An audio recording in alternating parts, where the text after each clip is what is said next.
Hello everyone.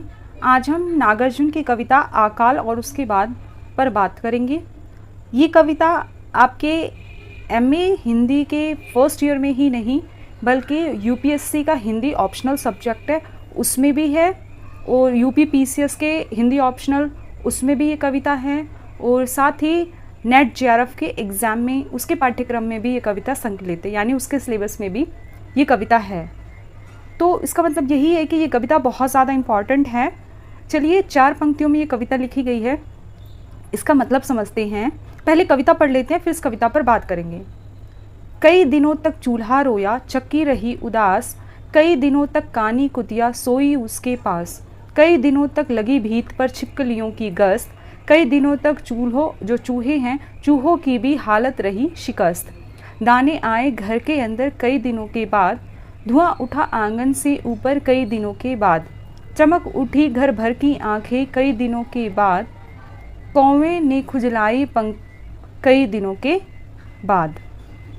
यानी इस कविता में बताया गया है कि जब देश में अकाल पड़ा था और हमें अन्न जो है वो विदेश से आयात करने पड़े थे, तो उस समय जो है स्थिति क्या हो गई थी। ऐसा कहा गया है कि कई दिनों तक चूल्हा रोया, यानी चूल्हा रोया जो है एक प्रकार से लोकोक्ति का प्रयोग है यहाँ पर, रोना, और यानी कि स्थिति जो है बहुत ज़्यादा दयनीय हो गई थी। चूल्हे का रोना यहाँ पे मानवीयकरण है, और ऐसा कहा जाता है कि उन दिनों जो है कई कई दिन बीत गए थे और घर में भोजन नहीं बना था, और चक्की रही उदास। चक्की रही उदास मतलब क्योंकि अन्न का अभाव था, इस वजह से चक्की पर जो है वो गेहूँ पीसने के लिए भी नहीं थे, है ना। और कई दिनों तक कानी कुतिया सोई उसके पास, यानी कि जो जानवर होते हैं वो भी क्या है, इंसानों के ऊपर पूरी तरह आश्रित होते हैं। तो अन्न के अभाव की वजह से क्या हुआ कि जो कुत्ते बिल्लियां हैं वो भी क्या है, उदास थे। और ऐसी स्थिति में जब मालिक उदास होता है तो उनके जो जानवर होते हैं, पालतू पशु होते हैं, चाहे कुत्ते हो या गाय, जो भी है वो सारे क्या हैं, उन पर डिपेंडेंट रहते हैं। तो ऐसे में क्या है कि जो पर्सन थे उनकी कुत्तियाँ भी उन्हीं के पास सो रही थी, मतलब उसे भी पता था स्थिति कैसी है। फिर आगे वो लिखते हैं, कई दिनों तक लगी भीत पर छिपकलियों की गश्त। भीत मतलब होता है दीवार, यानी कि भोजन के अन्न के अभाव की वजह से क्या है कि छिपकलियाँ भी दीवारों पर चक्कर लगा रही थी, और मतलब वो भी भोजन की ही तलाश में थी और उन्हें भी भोजन नहीं मिल रहा था। कई दिनों तक चूहों की भी हालत रही शिकस्त, क्योंकि घर में अनाज नहीं है, जिस वजह से क्या है चूहे जो हैं उनकी हालत भी खराब हो गई थी। शिकस्त यानी हार, तो उनकी हालत भी ऐसी हो गई थी कि वो अन्न ढूंढ कर हार चुके थे। यहाँ पर जो है अकाल के बाद अन्न ना होने के बाद जो स्थिति होती है उसी पर बात की गई है। फिर आगे वो लिखते हैं कि दाने आए घर के अंदर कई दिनों के बाद, यानी कि फिर जब बहुत दिन बाद जब घर में अनाज आया, फिर धुआं उठना मतलब क्या है कि भोजन पक रहा है ना। आप गांव में जाएंगे, वहाँ पर देखेंगे सुबह सुबह क्या होता है कि लोगों की झोपड़ियों से धुआं उठते आपको नज़र आएगा, यानी कि उस समय भोजन बन रहा होता है। वो भी बहुत सुंदर दृश्य होता है ना। एक खुशहाली के रूप में आप समझ सकते हैं कि एक गरीब के घर में जब भोजन पकता है तो एक चमत्कार के रूप में होता है, बहुत खुशहाली की तरह वो हम मान सकते हैं उनसे, ठीक है। और फिर चमक उठी घर भर की आंखें कई दिनों के बाद, और सभी जो हैं वो खुश थे, उदासीनता जो है वो दूर हो गई थी। और उसके बाद जो जानवर थे, जैसे इसमें कौवे की, पक्षी की भी बात की गई है, उसने भी कई दिनों के बाद जो है खुशी से जो है अपने पंख खुजलाए थे, ठीक है। तो ये कविता जो है 1957 की सतरंगे पंखों वाली में संकलित है, वहाँ से ये कविता ली गई है।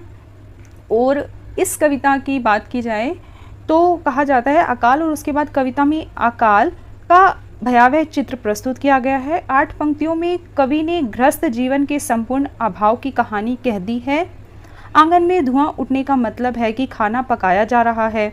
अकाल पीड़ितों के लिए चूल्हा जलना एक चमत्कारिक घटना हो जाती है, और अन्न के दाने का महत्व कितना बड़ा होता है यह अकाल में तबाह लोग ही जान सकते हैं। किसान केवल मनुष्य के लिए ही नहीं, संपूर्ण सृष्टि के लिए महत्वपूर्ण है। उसके श्रम के बिना कुत्ते और चूहे भी जो है अपना पेट नहीं भर सकते। ये सारी चीज़ें इस कविता में कही गई है। और इस कविता की जब आप साप्रसंग व्याख्या करेंगे तो आप सबसे पहले संदर्भ लिखेंगे, ठीक है, जहाँ पर आप लिखेंगे कि प्रगतिशील काव्य धारा के कवि नागार्जुन की कविता अकाल और उसके बाद से ली गई है, जो कि सतरंगी पंखवाले में संकलित है 1957 में। और फिर उसके बाद प्रसंग पर बात करेंगे कि जो अकाल है उसके बाद की स्थिति का वर्णन इस कविता में किया गया है, और फिर आप इसकी व्याख्या करेंगे और इसका जो विशेष लिखेंगे वो सौंदर्य जो है वो आप इस प्रकार लिखेंगे कि इसमें व्यवहारिक भाषा है, सरल भाषा का प्रयोग किया गया है, इसमें वर्णात्मक शैली का प्रयोग किया गया है, मानवीकरण अलंकार है, चूल्हा रोया जो है वो मानवीकरण अलंकार है, ठीक है। और बिंबों और प्रतीकों के माध्यम से पाठक के समक्ष कविता को प्रस्तुत किया है कवि नागार्जुन ने।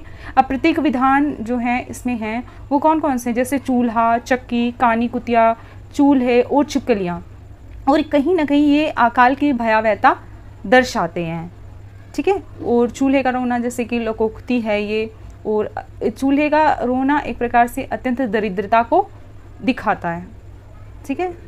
तो इस प्रकार हमने इस कविता को पूरी तरह से बहुत अच्छे से पढ़ लिया है, क्योंकि आपने देख लिया कि पीसीएस के सिलेबस में, यूपीएससी के सिलेबस में, नेट जेआरएफ के सिलेबस में हर जगह ये कविता जो है इंक्लूड है। इसी वजह से हमने इस कविता को बहुत ज़्यादा अच्छे से किया है। तो आप एग्ज़ाम की दृष्टि से इस कविता को ज़रूर करें और इस कविता को बहुत अच्छे से करें ताकि आप कभी ना भूलें, और बहुत खूबसूरत कविता है। इसी के साथ thank you for watching, take care, bye bye. Please video अच्छी लगी हो तो लाइक करो, चैनल को सब्सक्राइब करो एंड शेयर करो। Thank you.